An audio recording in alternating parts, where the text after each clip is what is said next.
చదువుకుందాం.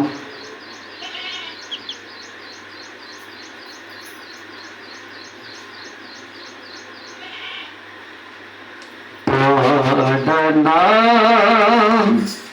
మౌనముగానే సుఖకీర్తనా,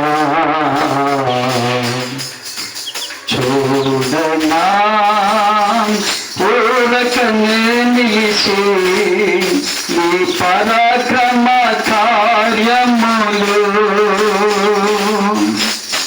పాడనా మౌనముగానే సుఖకీర్తనా, చూడనా ఊరకనే నిలిచి నీ పరాక్రమ కార్యములు. యేసయ్యా నీతో సజీవమును నాశలు తీర్చి తృప్తిపరచునే. యేసయ్యా నీతో సజీవను నాశలు తీర్చి తృప్తిపరచునే. పాడనా మౌనముగానే స్తుతి కీర్తనా, ప్రతి హృదయమునా నీ కృపలో నేను పులకింతును. నీ రక్తాభిషేకమే నా ప్రాణాత్మ శరీరమును. ప్రతి హృదయమునా నీ కృపలో నేను పులకింతును.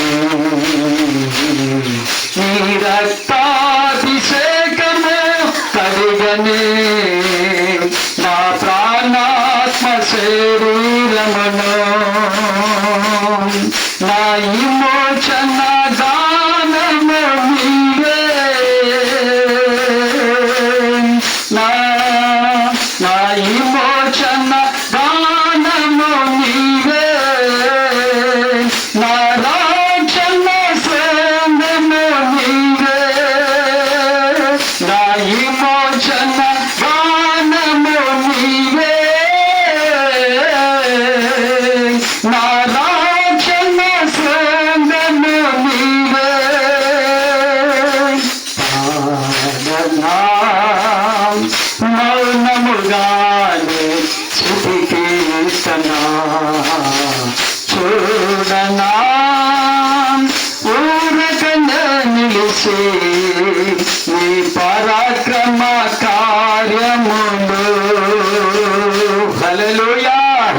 అయ్యా నీలో పాడి నేను ఊరికి నిలబడి చూస్తాను ప్రభువా, నీ ఆశ్చర్య కార్యాలు చూస్తాయా. ఆ నమ్మకం నాకుంది ప్రభువా. అయ్యా నువ్వు మాటలు ఇచ్చిన దేవుడు గనకయ్యా అని దేవుని బిడ్డ నీవు నీ శిలువ బాధ్యతను, నీ కుటుంబ బాధ్యతను ఎత్తుకొని ఎక్కడ రాయాలా? ప్రభు సన్నిధి, ప్రభు శిలువ ఎద్దకు వచ్చి ఆ భారము ప్రభుకి మోపాల. అప్పుడు ఆయన బయటనే సిద్ధమయ్యేటాడు. దేవుని స్తోత్రం. అందుకు ఎప్పుడు 11:4 వచ్చింది. విశ్వాసమును బట్టి ఏబేలు కయ్యేను కంటే శ్రేష్టమైన బలులు. హల్లెలూయా. ఏమనిపించినట్టయా? ఏమనిపించినట్ట? శ్రేష్టమైన బలులు. కూర్చోనన్నా, కూర్చో కూర్చో కూర్చో కూర్చో. పైచిలాడు పైచిలాడు పైచిలాడు. కయ్యేను కంటేను ఏబేలు దేని బట్టట? దేని బట్టి అనిపించినట్టాడా? విశ్వాసాన్ని బట్టి. విశ్వాసంతో. ఆ విశ్వాసం లేకుండా నువ్వు దేవుడికైనాను, ఆ విశ్వాసం లేకుండా మానవుడికైనాను నమ్మకం ఉండవు, ఇష్టడు కావు. మన విశ్వాసం ఉందా దేవుని బిడ్డ? ఆ నమ్మకం ఉందా దేవుని యందు?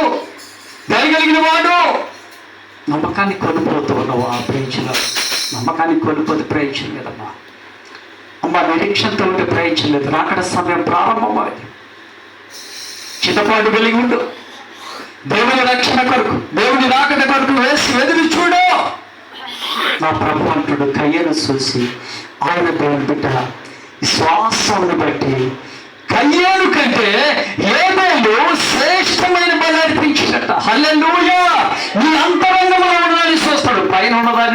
చూడను. పైన ఉన్నది ఎవరు చూస్తున్నాడమ్మా? మనసులు చూస్తాడు. బాగుంది, ఏం స్తోత్రం. చూడు ఎంత తేటగా చక్కని చీర, ఆ ముసుగు, అబ్బో దేవుని స్తోత్రం. చూడు ఎంత తెలియని ఎంత భయభక్తురాల్లో, ఎంత దేవుని ప్రేమ ఎందో, ఎంత దేవుని ధన్యత పొందుకుందో, ఈ కుటుంబం ఎలా ఉందో, ఏ కంపుతో ఉందో. Praise the Lord. దేవుని ప్రియ సంగమా, దేవుని బిడ్డ జనాంగమా, మీరు గ్రహించాలి. వాక్యం ఇది అనుసరించడానికి ప్రయత్నించి దేవుని వెంబడించడానికి నువ్వు చిత్తపాటు కలిగి ఉన్నాను. దేవుని స్తోత్రం. అందుకు ఇక్కడ దేవుని వాక్యము, ఆయన వచనము తెలియపరుస్తుంది. ఆయనకి ఇష్టమైన ప్రజలంతా ఇష్టమైన అర్పణ అంగీకరించడానికి సిద్ధమై ఉంటారట. దేవుని స్తోత్రం. దాని నిమిత్తమని ప్రాణము పోగొట్టుకున్నా వాడు సావుకుడే. ప్రాణమును కాపాడుకుంటే నువ్వు కావో. దేవుని స్తోత్రం అని బైబిల్ స్పష్టంగా తెలియపరుస్తుంది. పరిశుద్ధాత్ముడు నీతో నాతో ఈ మధ్యాహ్న సాయంత్రంలో మాట్లాడుతున్నారని నమ్ము. అందుకు దేవుని ప్రియమా, ఇక్కడ ఏబేలు కయ్యేను కంటే ఏమర్పించినట్టు నాన్న? ఏమర్పించినట్టమ్మా? ఏంటంటే అర్పించింది? ఆయన అర్పించిన శ్రేష్టమైన బలి, శ్రేష్టమైన అర్పణ. దేవుని స్తోత్రం. కయ్యేను వేర్చిపడ్డాడు, అసూయపడ్డాడు. వాడి అర్పణ అంగీకరించాడు, నా అర్పణ ఎందుకు అంగీకరించలేదని. నీ అర్పణలో ఏం లేదట? నీతి లేదు. నీ అర్పణలో అది పరిశుద్ధత లేదు. అందుకు ఆయన అంగీకరించాడు. నీతి నియమాలలో నువ్వు బ్రతకాలంటే, నీ అర్పణ అంగీకరించాలంటే మొదటిగా నువ్వు దేవుని పాదాలు సొంతపడి ప్రార్థించడం నేర్చుకో. దేవునికి ఇష్టడుగా ఉండో. నీ అర్పణ అంగీకరిస్తాడు నా ప్రభు. దేవుని స్తోత్రం. పై రూపంతో అంగీకరించలేదు దేవుడు అనుకుంటూ ఉంటాం. మనము దేవుని బిడ్డలారా, ఇక్కడ వాక్యం చదివినా, వాక్యము ప్రకటించిన, పాటలు పాడినా, ప్రార్థన చేసినా ఆయనకి ఇష్టడిగా లేకపోతే ప్రయోజనం లేదు. ఇష్టడిగా ఉంటే ఒక మాట చాలు, నీ కన్నీళ్ళు ఆయన నేల పడనివ్వడు. తోటలను పంపి చేతులతో కన్నీళ్ళు నా దగ్గర తీసుకురామంటారు నా ప్రభు. దేవుని స్తోత్రం. ఆయన తుడుస్తాడు ఆయన హస్తంతో. ఆ కన్నీళ్ళు దేవుడికి ఇష్టమంట. ప్రయోజన ఆ కన్నీళ్ళు ప్రభుకి ఇష్టమంట దేవుని మీద. అందుకు గలతీ పత్రికలో ఉన్నాయి.